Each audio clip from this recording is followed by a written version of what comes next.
Vivo ಕಡೆಯಿಂದ ಒಂದು ಹೊಸ ಬ್ಯಾಲೆನ್ಸ್ಡ್ 5G ಫೋನ್ 20,000 ಒಳಗಡೆ ಸಿಗ್ತಾ ಇದೆ. Vivo T4R. ಇದರಲ್ಲಿ ವಿವೋನ ಸ್ಟನ್ನಿಂಗ್ ಕ್ಯಾಮೆರಾ, ಪ್ರೀಮಿಯಂ ಡಿಸೈನ್ ಹಾಗೆ ಬ್ಯಾಲೆನ್ಸ್ಡ್ ಪರ್ಫಾರ್ಮೆನ್ಸ್ ಸಿಗ್ತಾ ಇದೆ. ಈ ಕಾಂಬಿನೇಷನ್ ರಿಯಲ್ ಲೈಫ್ ಅಲ್ಲಿ ಹೇಗಿದೆ? 20,000 ಬಜೆಟ್ ರೇಂಜ್ ಅಲ್ಲಿ ಇದು ಒಂದು ಪರ್ಫೆಕ್ಟ್ ಆಲ್ರೌಂಡರ್ ಫೋನ್ ಆಗುತ್ತಾ ಇಲ್ವಾ ಅಂತ ನಾನು ಇವತ್ತಿನ ವಿಡಿಯೋಲಿ ಫುಲ್ ಡೀಟೇಲ್ ಆಗಿ ಹೇಳ್ತಾ ಇದ್ದೀನಿ. ಈ ವಿಡಿಯೋನ ನೀವು ಕೊನೆವರೆಗೂ ನೋಡಿ. ಹಾಗೆ ಈ ಫೋನ್ ನಾನು ಕೆಲವು ದಿನಗಳಿಂದ ಯೂಸ್ ಮಾಡ್ತಾ ಇದ್ದೀನಿ. ಈ ಫೋನ್ ಬಗ್ಗೆ ಸ್ವಲ್ಪ ಅರ್ಥ ಮಾಡ್ಕೊಂಡಿದ್ದೀನಿ. ಹಾಗೆ ಈ ಫೋನ್ ನಮಗೆ ವಿವೋ ಅವರೇನು ಕಳಿಸ್ಕೊಟ್ಟಿಲ್ಲ. ಈ ಫೋನ್ ನಮ್ಮ ರವಿಕುಮಾರ್ ಎಂಟರ್ಪ್ರೈಸಸ್ ಅವರು ಕಳಿಸ್ಕೊಟ್ಟಿದ್ದಾರೆ. ಅವ್ರದ್ದು ಬಂದು 2 ಶಾಪ್ಸ್ ಇದಾವೆ. ನಿಮ್ಗೇನಾದ್ರೂ ಹೊಸ ಫೋನ್, ಟಿವಿ, ಲ್ಯಾಪ್ಟಾಪ್ ಬೇಕಾಗಿದ್ರೆ ಈ 2 ಶಾಪ್ಸ್ ನ ವಿಸಿಟ್ ಮಾಡಿ ನೀವು ಪರ್ಚೇಸ್ ಮಾಡಬಹುದು. ನಿಮ್ಗೆ ಬೇರೆ ಬೇರೆ ಡಿಸ್ಕೌಂಟ್ಸ್ಗಳು ಮತ್ತೆ ಆಫರ್ಸ್ಗಳನ್ನ ಕೊಡ್ತಾರೆ. ಹಾಗೆ ನೀವೇನಾದ್ರೂ ಫಸ್ಟ್ ಟೈಮ್ ನಮ್ಮ ಚಾನಲ್ಗೆ ಬಂದಿದ್ರೆ ನಮ್ಮ ಚಾನಲ್ಗೆ ಸಬ್ಸ್ಕ್ರೈಬ್ ಆಗಿ ನನಗೆ ಸಪೋರ್ಟ್ ಮಾಡಿ. ನಾನು ಸಹ ಅನ್ಬಾಕ್ಸಿಂಗ್ ವಿಡಿಯೋಸ್ ಹಾಗೆ ಬೇರೆ ಬೇರೆ ಟೆಕ್ ವಿಡಿಯೋಸ್ ನ ಮಾಡ್ತೀನಿ. ಸಪೋರ್ಟ್ ಮಾಡ್ತೀರಾ ಅಲ್ವಾ? ಹಾಗಿದ್ರೆ ಇವತ್ತಿನ ವಿಡಿಯೋನ ಶುರು ಮಾಡೋಣ. ಹಾಯ್ ಗಾಯ್ಸ್, ನಾನು ನಿಮ್ಮ ಕನ್ನಡದ ಹುಡುಗಿ. ನಿಮ್ಮೆಲ್ಲರಿಗೂ ಟೆಕ್ ನ್ಯೂಸ್ ಪ್ರೋ ಕನ್ನಡ ಚಾನಲ್ಗೆ ಸ್ವಾಗತ. ಮೊದಲನೇದಾಗಿ ಈ ಫೋನ್ ಬಾಕ್ಸ್ ಅಲ್ಲಿ ಏನೇನ್ ಸಿಗುತ್ತೆ ಅಂತ ನೋಡೋದಾದ್ರೆ, ಬಾಕ್ಸ್ ನೋಡೋದಕ್ಕೆ ಇದೇ ತರ ಇರುತ್ತೆ. ವೈಟ್ ಕಲರ್ ಅಲ್ಲಿ ಇದೆ. ಈಗ ಇದನ್ನ ನಾವು ಓಪನ್ ಮಾಡ್ತಾ ಇದ್ದಂಗೆ ಡೈರೆಕ್ಟ್ ಆಗಿ ನಮಗೆ ಫೋನ್ ಸಿಗುತ್ತೆ. ಇದು ನೋಡೋದಕ್ಕೆ ಚೆನ್ನಾಗಿದೆ. ಹಾಗೆ ಬಾಕ್ಸ್ ಅಲ್ಲಿ ನಮಗೆ quick start guide, user manual ಸಿಗುತ್ತೆ. ಟ್ರಾನ್ಸ್ಪರೆಂಟ್ ಬ್ಯಾಕ್ ಕವರ್ ಇದೆ. ಇದರ ಕ್ವಾಲಿಟಿ ನಾರ್ಮಲ್ ಆಗಿದೆ. ಹಾಗೆ 44 ವಾಟ್ ಅಡಾಪ್ಟರ್ ಇದೆ. Type A to type C charging cable ಸಿಗುತ್ತೆ. ಕೊನೆಯದಾಗಿ ಸಿಮ್ ಎಜೆಕ್ಟರ್ ಟೂಲ್ ಸಿಗುತ್ತೆ. ಈ ಫೋನ್ ಬಾಕ್ಸ್ ಅಲ್ಲಿ ನಿಮಗೆ ಎಲ್ಲಾನು ಸಿಗುತ್ತೆ. ನೀವು ಯಾವುದೇ ಎಕ್ಸ್ಟ್ರಾ ಖರ್ಚು ಮಾಡೋ ಅಗತ್ಯನೇ ಇರೋದಿಲ್ಲ. ನೆಕ್ಸ್ಟ್ ಇದ್ರೆ ಡಿಸೈನ್ ಹಾಗೆ ಬಿಲ್ಡ್ ಕ್ವಾಲಿಟಿ ಬಗ್ಗೆ ನಾವು ಮಾತಾಡೋದಾದ್ರೆ, ಈಗ ನಮ್ಮ ಹತ್ರ ಟ್ವಿಲೈಟ್ ಬ್ಲೂ ಕಲರ್ ಇದೆ. ಇದು ನೋಡೋದಕ್ಕೆ ತುಂಬಾ ಪ್ರೀಮಿಯಂ ಆಗಿದೆ. ಇದು 20,000 ಫೋನ್ ಅಂತ ಅನ್ಸೋದೇ ಇಲ್ಲ, ಸ್ವಲ್ಪ ಕಾಸ್ಟ್ಲಿ ಫೋನ್ ಅಂತ ಅನ್ಸುತ್ತೆ. ಇದರಲ್ಲಿ ಡ್ಯೂಯಲ್ ಟೋನ್ ಟೈಪ್ ಡಿಸೈನ್ ಇದೆ. ಕ್ಯಾಮ್ರಾ ಮಾಡ್ಯೂಲ್ ನ ಡಿಸೈನ್ ಕೂಡ ಚೆನ್ನಾಗಿದೆ. ಇದರ ಬ್ಯಾಕ್ ಅಲ್ಲಿ ಡಿಫ್ರೆಂಟ್ ಪ್ಯಾಟರ್ನ್ಸ್ ನೋಡೋದಕ್ಕೆ ಸಿಗುತ್ತೆ. ಬೇರೆ ಬೇರೆ ಲೈಟಿಂಗ್ ಕಂಡೀಷನ್ಸ್ ನಲ್ಲಿ ಬೇರೆ ಬೇರೆ ಎಫೆಕ್ಟ್ ಕಾಣಿಸುತ್ತೆ. ಇದು ವಿವೋನ V50 ಈ ತರನೇ ಸೇಮ್ ಇದೆ. ಇದನ್ನ ಯೂಸ್ ಮಾಡುವಾಗ ಫ್ಲಾಗ್ಶಿಪ್ ಫೀಲ್ ಬರುತ್ತೆ. ಇದು ಆರ್ಕ್ಟಿಕ್ ವೈಟ್ ಕಲರ್ ಕೂಡ ಇದರಲ್ಲಿ ಸಿಗುತ್ತೆ. ಇದರಲ್ಲಿ ಸಿಂಪಲ್ ಪ್ಲೇನ್ ಡಿಸೈನ್ ಇದೆ, ಅದು ಕೂಡ ಚೆನ್ನಾಗಿದೆ. ಆದ್ರೆ ಪರ್ಸನಲಿ ನನಗೆ ಈ ಟ್ವಿಲೈಟ್ ಬ್ಲೂ ಕಲರ್ ಇಷ್ಟ ಆಯಿತು. ಹಾಗೆ ಇದು ಸ್ವಲ್ಪ ಗ್ಲಾಸ್ ಫಿನಿಶಿಂಗ್ ನ ಹೊಂದಿದೆ. ಇದ್ರ ಮೇಲೆ ಸ್ವಲ್ಪ ಫಿಂಗರ್ ಪ್ರಿಂಟ್ ಸ್ಮಜ್ಜಸ್ ಹಾಗೆ ಸ್ಕ್ರಾಚಸ್ ಸ್ವಲ್ಪ ಬೀಳುತ್ತೆ, ಜಾಸ್ತಿ ಏನು ಇಲ್ಲ, ಲೈಟ್ ಆಗಿ ಕಾಣಿಸುತ್ತೆ. ಅದಕ್ಕೆ ನೀವು ಬ್ಯಾಕ್ ಕವರ್ ಹಾಕಿ ಯೂಸ್ ಮಾಡಿ. ಇದರಲ್ಲಿ ಡ್ಯೂಯಲ್ ರೇರ್ ಕ್ಯಾಮೆರಾ ಸೆಟಪ್ ಇದೆ. ಜೊತೆಗೆ ಒಂದು ಆರಾ ಲೈಟ್ ಕೂಡ ಸಿಗ್ತಾ ಇದೆ. ಇದರಲ್ಲಿ ಸಿಂಗಲ್ ಕಲರ್ ಬರುತ್ತೆ ಅಷ್ಟೇ, ಕಲರ್ ಚೇಂಜ್ ಏನೂ ಆಗೋದಿಲ್ಲ. ಓವರ್ ಆಲ್ ಈ ಫೋನ್ ಡಿಸೈನ್ ಚೆನ್ನಾಗಿದೆ, ಪ್ರೀಮಿಯಂ ಆಗಿದೆ, ಬಜೆಟ್ ಫೋನ್ ಅಂತ ಫೀಲ್ ಆಗೋದೇ ಇಲ್ಲ. ನೆಕ್ಸ್ಟ್ ಇದರ ವೆಯ್ಟ್ ಬಗ್ಗೆ ನಾವು ಮಾತಾಡೋದಾದ್ರೆ, ಈ ಫೋನ್ 187 ಗ್ರಾಮ್ ವೆಯ್ಟ್ ಇದೆ. ಇದರ ವೆಯ್ಟ್ ಡಿಸ್ಟ್ರಿಬ್ಯೂಷನ್ ಚೆನ್ನಾಗಿ ಮೇಂಟೈನ್ ಮಾಡಿದ್ದಾರೆ. ಹಾಗೆ 7.39 mm ಥಿಕ್ನೆಸ್ ನ ಹೊಂದಿದೆ. ಇದು ಸ್ಲಿಮ್ ಆಗಿದೆ. ಇದು ಸೆಗ್ಮೆಂಟ್ ನ ಕ್ವಾಡ್ ಕರ್ವ್ಡ್ ಫೋನ್ ಆಗಿದೆ. ಇನ್ ಹ್ಯಾಂಡ್ ಫೀಲ್ ಚೆನ್ನಾಗಿದೆ. ಯೂಸ್ ಮಾಡುವಾಗ ಜಾಸ್ತಿ ಭಾರ ಇದೆ, ಜಾಸ್ತಿ ದಪ್ಪ ಇದೆ ಅಂತ ಏನೂ ಫೀಲ್ ಆಗೋದಿಲ್ಲ. ನೆಕ್ಸ್ಟ್ ಇದರ ಪೋರ್ಟ್ಸ್ ಹಾಗೂ ಬಟನ್ಸ್ ನ ನಾವು ನೋಡೋದಾದ್ರೆ, ಈ ಫೋನ್ ನ ಕೆಳಗಡೆ ಸ್ಪೀಕರ್ ಗ್ರಿಲ್ ಇದೆ, USB ಟೈಪ್ ಸಿ ಪೋರ್ಟ್ ಇದೆ, ಮೈಕ್ರೋಫೋನ್ ಇದೆ, ಸಿಮ್ ಕಾರ್ಡ್ ಟ್ರೇ ಇದೆ. ಇದು dual nano SIM card slot ಆಗಿದೆ. ಲೆಫ್ಟ್ ಹ್ಯಾಂಡ್ ಸೈಡ್ ಅಲ್ಲಿ ಏನೂ ಇಲ್ಲ, ಖಾಲಿ ಇದೆ. ರೈಟ್ ಹ್ಯಾಂಡ್ ಸೈಡ್ ಅಲ್ಲಿ ಪವರ್ ಬಟನ್ ಇದೆ. ಹಾಗೆ ವಾಲ್ಯೂಮ್ ರಾಕರ್ ಇದೆ. ಈ ಫೋನ್ ನ ಮೇಲೆ ನಾಯ್ಸ್ ಕ್ಯಾನ್ಸಲೇಷನ್ ಮೈಕ್ರೋಫೋನ್ ಇದೆ, ಸ್ಪೀಕರ್ ಇದೆ. ಹಾಗೆ ಇದರಲ್ಲಿ ಡ್ಯೂಯಲ್ ಸ್ಟೀರಿಯೋ ಸ್ಪೀಕರ್ ಸಿಗುತ್ತೆ. ಆಡಿಯೋ ಕ್ವಾಲಿಟಿ ಚೆನ್ನಾಗಿದೆ, ಆದ್ರೆ ಬೇಸ್ ಸ್ವಲ್ಪ ಕಡಿಮೆ ಕೇಳಿಸುತ್ತೆ. ಆದ್ರೆ ಈ ಬಜೆಟ್ ಅಕಾರ್ಡಿಂಗ್ ಸ್ಪೀಕರ್ ಕ್ವಾಲಿಟಿ ಚೆನ್ನಾಗಿದೆ. ಅಚಲ್ ಕುಚಲ್ ಒಂದು ಆಯಿಲ್ ಹೇಳ್ತೀನಿ, ಅಚ್ಚು ಮಚ್ಚ ಕೂದಲು ಬರ್ತದೆ. ಏನಿಲ್ಲ ಮುಚ್ಚೆ, ಮುಂದಿನ ತಿಂಗಳು ನಾಟಿ ಅಚಲ್ ಕುಚಲ್ ಟೀ ಅಚಲ್ ಕುಚಲ್. ಜೊತೆಗೆ ಇದಕ್ಕೆ IP68, IP69 ವಾಟರ್ ಹಾಗೆ ಡಸ್ಟ್ ರೆಸಿಸ್ಟೆಂಟ್ ರೇಟಿಂಗ್ ಸಿಗ್ತಾ ಇದೆ. ಇದ್ರ ಮೇಲೆ ಸ್ವಲ್ಪ ನೀರ್ ಬಿದ್ರೂ ಏನೂ ಆಗೋದಿಲ್ಲ. ಹಾಗೆ ಇದನ್ನ ಅಂಡರ್ ವಾಟರ್ ಕೂಡ ಯೂಸ್ ಮಾಡಬಹುದು, ಫೋನ್ಗೆ ಏನೂ ಆಗೋದಿಲ್ಲ. ನೆಕ್ಸ್ಟ್ ಇದರ ಪರ್ಫಾರ್ಮೆನ್ಸ್ ವಿಷಯಕ್ಕೆ ಬಂದ್ರೆ, ಇದರಲ್ಲಿ ಮೀಡಿಯಾಟೆಕ್ ಕಡೆಯಿಂದ ಡೈಮೆನ್ಸಿಟಿ 7400 ಪ್ರೊಸೆಸರ್ ನ ಕೊಟ್ಟಿದ್ದಾರೆ. ಇದರಲ್ಲಿ LPDDR4X ರ್ಯಾಮ್ ಇದೆ. ಹಾಗೆ UFS 2.2 ಸ್ಟೋರೇಜ್ ಸಿಗುತ್ತೆ. ಇದರ ರೀಡ್ ಅಂಡ್ ರೈಟ್ ಸ್ಪೀಡ್ ಚೆನ್ನಾಗಿದೆ. 92,051 ಇದರ UFS ಸ್ಕೋರ್ ಇದೆ. ಈ ಪ್ರೈಸ್ ರೇಂಜ್ ಅಲ್ಲಿ ಇದು ಚೆನ್ನಾಗಿದೆ. ಡೇ ಟು ಡೇ ಟಾಸ್ಕ್ ಅಲ್ಲಿ ಆಪ್ ಓಪನಿಂಗ್ ಹಾಗೆ ಕ್ಲೋಸಿಂಗ್ ಫಾಸ್ಟ್ ಆಗಿದೆ. ಆಪ್ ಅನಿಮೇಷನ್ಸ್ ಚೆನ್ನಾಗಿದೆ. ಮಲ್ಟಿ ಟಾಸ್ಕಿಂಗ್ ಕೂಡ ಸ್ಮೂತ್ ಆಗಿದೆ. ನಾರ್ಮಲ್ ಯೂಸೇಜ್ ಟೈಮ್ ಅಲ್ಲಿ ಯಾವುದೇ ಪ್ರಾಬ್ಲಮ್ ಆಗೋದಿಲ್ಲ. ಜೊತೆಗೆ ಇದರಲ್ಲಿ 7 lakh ಪ್ಲಸ್ AnTuTu ಸ್ಕೋರ್ ಇದೆ. ಈ ಪ್ರೈಸ್ ರೇಂಜ್ ಅಲ್ಲಿ ಇದರ AnTuTu ಸ್ಕೋರ್ ಓಕೆ ಚೆನ್ನಾಗಿದೆ. ಹಾಗೆ 91% CPU ಥ್ರಾಟಲ್ ಇದೆ. ಇದರಲ್ಲಿ ಥ್ರಾಟ್ಲಿಂಗ್ ಇಶ್ಯೂಸ್ ಇಲ್ಲ. ಗ್ರಾಫ್ ನೋಡಬಹುದು, ಫುಲ್ ಗ್ರೀನ್ ಅಲ್ಲಿ ಇದೆ. ಹಾಗೆ ಇದರ ಬೆಂಚ್ ಮಾರ್ಕ್ ನ ಚೆಕ್ ಮಾಡುವಾಗ ಇದರ ಬ್ಯಾಟರಿ ಡ್ರೈನ್ ಹಾಗೆ ಟೆಂಪರೇಚರ್ ವೇರಿಯೇಷನ್ಸ್ ನ ಚೆಕ್ ಮಾಡಿದ್ವಿ. ಈ ಫೋನ್ 38 ಡಿಗ್ರಿ ಸೆಲ್ಸಿಯಸ್ ಇಂದ 43 ಡಿಗ್ರಿ ಸೆಲ್ಸಿಯಸ್ ವರೆಗೂ ಹೀಟ್ ಆಯಿತು. ಈ ಫೋನ್ ಸ್ವಲ್ಪ ವಾರ್ಮ್ ಆಗ್ತಾ ಇದೆ. ಆದ್ರೆ ಇದರಲ್ಲಿ ಓವರ್ ಹೀಟಿಂಗ್ ಇಶ್ಯೂಸ್ ಏನೂ ಇಲ್ಲ. ಹಾಗೆ 48% ಇಂದ 31% ವರೆಗೂ ಬ್ಯಾಟರಿ ಡ್ರೈನ್ ಆಯಿತು. ಇದು ಜಾಸ್ತಿ ಬ್ಯಾಟರಿ ಡ್ರೈನ್ ಆಗ್ತಾ ಇಲ್ಲ. ಇದರ ಬ್ಯಾಟರಿ ಬ್ಯಾಕಪ್ ಕೂಡ ಚೆನ್ನಾಗಿದೆ. ನೆಕ್ಸ್ಟ್ ನಾವು ಇದರ ಗೇಮಿಂಗ್ ಕಡೆ ಬಂದ್ರೆ BGMI ಅಲ್ಲಿ ಸ್ಮೂತ್ ಆಪ್ಷನ್ ಅಲ್ಲಿ ಎಕ್ಸ್ಟ್ರೀಮ್ ಸೆಟ್ಟಿಂಗ್ ಅಲ್ಲಿ ಆಡಬಹುದು. ಅಂದ್ರೆ ಇದರಲ್ಲಿ 60 FPS ಗೇಮಿಂಗ್ ಸಪೋರ್ಟ್ ಸಿಗುತ್ತೆ. ಜೊತೆಗೆ COD ಅಲ್ಲಿ ಲೋ ಆಪ್ಷನ್ ಅಲ್ಲಿ ಅಲ್ಟ್ರಾ ಸೆಟ್ಟಿಂಗ್ ಅಲ್ಲಿ ಆಡಬಹುದು. ಗೇಮಿಂಗ್ ಅಲ್ಲಿ ಎಕ್ಸ್ಟ್ರಾ ಫೀಚರ್ಸ್ ಗಳು ಕೂಡ ಸಿಗುತ್ತೆ. ಇದರಲ್ಲಿ ಅಲ್ಟ್ರಾ ಗೇಮ್ ಮೋಡ್ ಕೂಡ ಸಿಗುತ್ತೆ. ಇದರಲ್ಲಿ ಬೈಪಾಸ್ ಚಾರ್ಜಿಂಗ್ ಅಂತ ಬೇರೆ ಬೇರೆ ಆಪ್ಷನ್ಸ್ ಸಿಗ್ತಾ ಇದೆ. ಹಾಗೆ ಗೇಮ್ಸ್ ಆಡುವಾಗ ಸ್ವಲ್ಪ ಫ್ರೇಮ್ ಡ್ರಾಪ್ ಆಗುತ್ತೆ, ಆದ್ರೆ ಲ್ಯಾಗ್ ಫೀಲ್ ಏನೂ ಆಗೋದಿಲ್ಲ. ಇದರಲ್ಲಿ ಸ್ಟೇಬಲ್ ಗೇಮಿಂಗ್ ಸಿಗೋದಿಲ್ಲ, ಆದ್ರೆ ಸ್ಮೂತ್ ಗೇಮಿಂಗ್ ಸಿಗುತ್ತೆ. ಇದರಲ್ಲಿ ಬ್ಯಾಲೆನ್ಸ್ಡ್ ಪರ್ಫಾರ್ಮೆನ್ಸ್ ಸಿಗುತ್ತೆ. ನಿಮ್ಮ ಡೇ ಟು ಡೇ ಟಾಸ್ಕ್ ಆರಾಮಾಗಿ ಹ್ಯಾಂಡಲ್ ಮಾಡುತ್ತೆ. ನೆಕ್ಸ್ಟ್ ಡಿಸ್ಪ್ಲೇ ಬಗ್ಗೆ ಮಾತಾಡೋದಾದ್ರೆ ಇದರಲ್ಲಿ 6.77 inches full HD plus Quad curve display ಸಿಗುತ್ತೆ. ಫ್ಲಾಟ್ ಡಿಸ್ಪ್ಲೇಗೆ ಕಂಪ್ಯಾರಿಸನ್ ಮಾಡಿದ್ರೆ ಈ Quad curve display premium feel ಕೊಡುತ್ತೆ. 120 ಹರ್ಟ್ಸ್ ರಿಫ್ರೆಶ್ ರೇಟ್ ಇದೆ.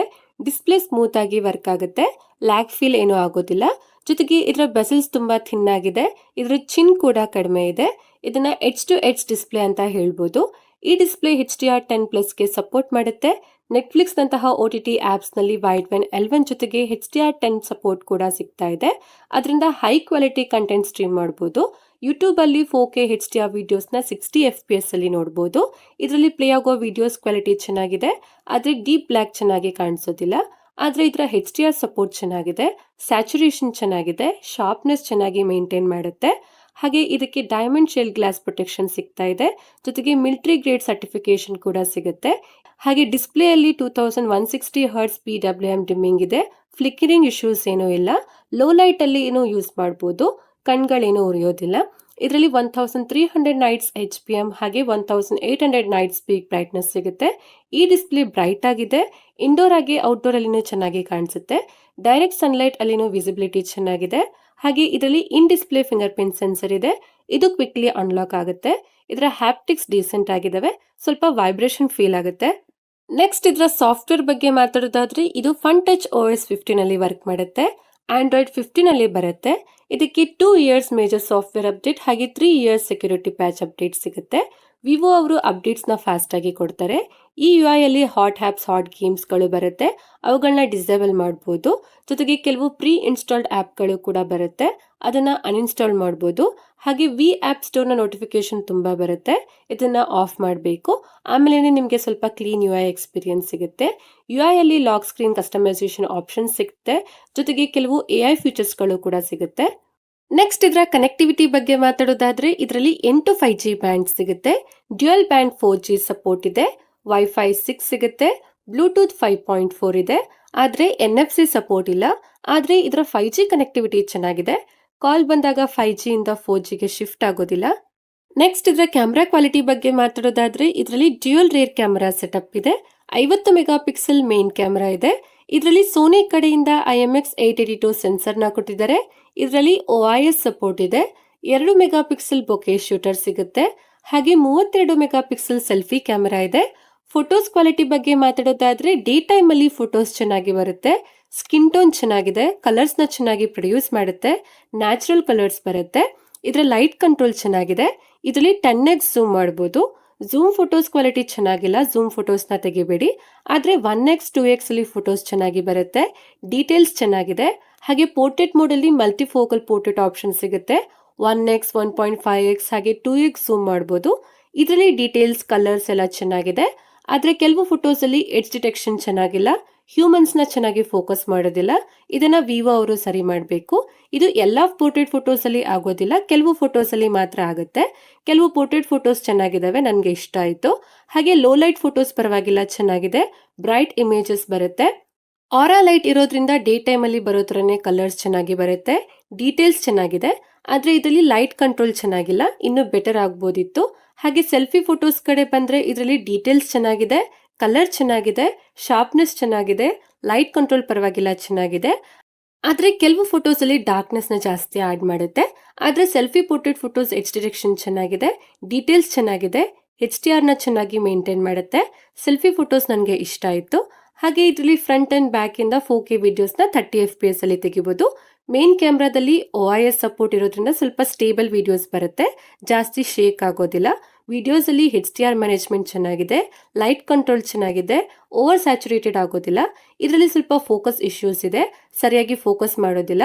ಹಾಗೆ ಫ್ರಂಟ್ ವಿಡಿಯೋಸ್ ಅಲ್ಲಿ ಡೀಟೇಲ್ಸ್ ಚೆನ್ನಾಗಿದೆ, ಅದೇ ಸ್ಟೇಬಲ್ ವಿಡಿಯೋಸ್ ಬರೋದಿಲ್ಲ, ಜಾಸ್ತಿ ಶೇಕಿ ವಿಡಿಯೋಸ್ ಬರುತ್ತೆ. ಫ್ರಂಟ್ ಅಲ್ಲಿ ಸ್ಟೆಬಿಲೈಸೇಷನ್ ಚೆನ್ನಾಗಿಲ್ಲ, ಆದ್ರೆ colour, skin tone, light control ಚೆನ್ನಾಗಿದೆ. ಹಾಗೆ ವಿಡಿಯೋ ರೆಕಾರ್ಡಿಂಗ್ ಮಾಡ್ತಾ ಇರುವಾಗಲೇ ಬ್ಯಾಕ್ ಕ್ಯಾಮ್ರಾಯಿಂದ ಫ್ರಂಟ್ ಕ್ಯಾಮ್ರಾಗೆ ಸ್ವಿಚ್ ಮಾಡಬಹುದು. ಇದು ವ್ಲಾಗಿಂಗ್ಗೆ ಯೂಸ್ ಆಗುತ್ತೆ. ಓವರ್ ಆಲ್ ಇದರ ಕ್ಯಾಮ್ರಾ ಕ್ವಾಲಿಟಿ ಪರವಾಗಿಲ್ಲ, ಚೆನ್ನಾಗಿದೆ. ಈ ಪ್ರೈಸ್ ರೇಂಜ್ ಅಲ್ಲಿ ಇನ್ನೂ ಸ್ವಲ್ಪ ಬೆಟರ್ ಆಗ್ಬೋದಿತ್ತು. ಹಾಗೆ ಈ ಫೋನ್ ಇಂದ ತೆಗೆದ ಎಲ್ಲ ವಿಡಿಯೋಸ್ ಹಾಗೆ ಫೋಟೋಸ್ ನಾನು ಗೂಗಲ್ ಡ್ರೈವ್ ಅಲ್ಲಿ ಹಾಕಿರ್ತೀನಿ, ನೀವೇ ಹೋಗಿ ಚೆಕ್ ಮಾಡಿ. ನೆಕ್ಸ್ಟ್ ಇದರ ಬ್ಯಾಟರಿ ಲೈಫ್ ಬಗ್ಗೆ ಮಾತಾಡೋದಾದ್ರೆ ಇದರಲ್ಲಿ 5700 mAh ಬಿಗ್ ಬ್ಯಾಟರಿ ಸಿಗುತ್ತೆ. ಇದು 44 ವ್ಯಾಟ್ ಫಾಸ್ಟ್ ಚಾರ್ಜಿಂಗ್ ಗೆ ಸಪೋರ್ಟ್ ಮಾಡುತ್ತೆ. ಇದು ಸ್ವಲ್ಪ ಫಾಸ್ಟ್ ಆಗಿ ಚಾರ್ಜ್ ಆಗುತ್ತೆ. 0 to 50% 30 ಮಿನಿಟ್ಸ್ ಅಲ್ಲಿ ಚಾರ್ಜ್ ಆಗುತ್ತೆ. ಫುಲ್ ಚಾರ್ಜ್ ಆಗೋದಕ್ಕೆ 1 hour 15 ಮಿನಿಟ್ಸ್ ತಗೊಳುತ್ತೆ. ಇದರ ಬ್ಯಾಟರಿ ಬ್ಯಾಕಪ್ ಚೆನ್ನಾಗಿದೆ. ಹೆವಿ ಯೂಸ್ ಮಾಡಿದ್ರೆ 9 hour plus screen on time ಸಿಗುತ್ತೆ. ನಾರ್ಮಲ್ ಯೂಸೇಜ್ ಅಲ್ಲಿ 1 ದಿನದಿಂದ 1.5 ದಿನ ಬ್ಯಾಟರಿ ಬ್ಯಾಕಪ್ ಕೊಡುತ್ತೆ. ಕೊನೆಯದಾಗಿ ಇದರ ಪ್ರೈಸಿಂಗ್ ಬಗ್ಗೆ ಮಾತಾಡೋದಾದ್ರೆ ಈ ಫೋನ್ 3 ವೇರಿಯಂಟ್ ಅಲ್ಲಿ ಸಿಗುತ್ತೆ. 8GB RAM, 128GB storage. ಇದಕ್ಕೆ 19,499 ಆಗುತ್ತೆ. 8GB RAM, 256GB storage. ಇದಕ್ಕೆ 21,499 ಆಗುತ್ತೆ. ಹಾಗೆ 12GB ರ್ಯಾಮ್, 256GB ಸ್ಟೋರೇಜ್. ಇದಕ್ಕೆ 23,499 ಆಗುತ್ತೆ. ಹಾಗೆ ಇದಕ್ಕೆ 2,000 ಬ್ಯಾಂಕ್ ಡಿಸ್ಕೌಂಟ್ ಕೂಡ ಸಿಗುತ್ತೆ. ಹಾಗಿದ್ರೆ ಈ ಫೋನ್ ತಗೋಬಹುದಾ ಅಂತ ಅಂದ್ರೆ ನನ್ನ ಪ್ರಕಾರ ತಗೋಬಹುದು. ಫೋನ್ ಚೆನ್ನಾಗಿದೆ. 20,000 ಪ್ರೈಸ್ ರೇಂಜ್ ಅಲ್ಲಿ ಬ್ಯಾಲೆನ್ಸ್ಡ್ ಫೋನ್ ಆಗಿದೆ. Best camera quality, best battery backup ಜೊತೆಗೆ ಡೀಸೆಂಟ್ ಪರ್ಫಾರ್ಮೆನ್ಸ್ ಬೇಕು ಅಂತ ಅಂದ್ರೆ ವಿವೋನ ಈ T4R ಬೆಸ್ಟ್ ಚಾಯ್ಸ್ ಆಗಿದೆ. ಆದ್ರೆ ಈ ಫೋನ್ ಪೋರ್ಟ್ರೇಟ್ ಅಲ್ಲಿ ಎಡ್ಜ್ ಡಿಟೆಕ್ಷನ್ ಚೆನ್ನಾಗಿಲ್ಲ, ಫ್ರಂಟ್ ವಿಡಿಯೋ ಸ್ಟೇಬಲ್ ಆಗಿಲ್ಲ. ಇದನ್ನ ಬಿಟ್ರೆ ಈ ಫೋನ್ ಚೆನ್ನಾಗಿದೆ, ತಗೋಬಹುದು. ಇಷ್ಟೇ ಫ್ರೆಂಡ್ಸ್, ಇವತ್ತಿನ ವಿಡಿಯೋಲಿ ವಿವೋ T4R ನ ಅನ್ಬಾಕ್ಸಿಂಗ್ ಮಾಡಿ ರಿವ್ಯೂ ಮಾಡಿದ್ದೀನಿ. ಈ ಫೋನ್ ಬಗ್ಗೆ ನಿಮಗೆ ಯಾವುದೇ ಡೌಟ್ ಇದ್ರೂ ಕಮೆಂಟ್ ಮಾಡಿ ಹೇಳಿ. ಹಾಗೆ ನಮ್ಮ ವಿಡಿಯೋಸ್ ಬಗ್ಗೆ ನಿಮಗೆ ಏನ್ ಅನ್ಸುತ್ತೆ ಅಂತಾನು ಕಮೆಂಟ್ ಮಾಡಿ. ಹಾಗೆ ಈ ವಿಡಿಯೋ ಇಷ್ಟ ಆದ್ರೆ ಲೈಕ್ ಮಾಡಿ, ನಮ್ಮ ಚಾನಲ್ಗೆ ಸಬ್ಸ್ಕ್ರೈಬ್ ಆಗಿ ನನಗೆ ಸಪೋರ್ಟ್ ಮಾಡಿ. ನಿಮ್ಮ ಫ್ರೆಂಡ್ಸ್ ಹಾಗೆ ಫ್ಯಾಮಿಲಿ ಅವ್ರಿಗೆ ಶೇರ್ ಮಾಡಿ. ಧನ್ಯವಾದಗಳು. Thank you for watching. Next video ಸಿಗೋಣ. ಅಲ್ಲಿವರೆಗೂ ಕಾಯ್ತಾ ಇರಿ. ಬೈ ಬಾಯ್.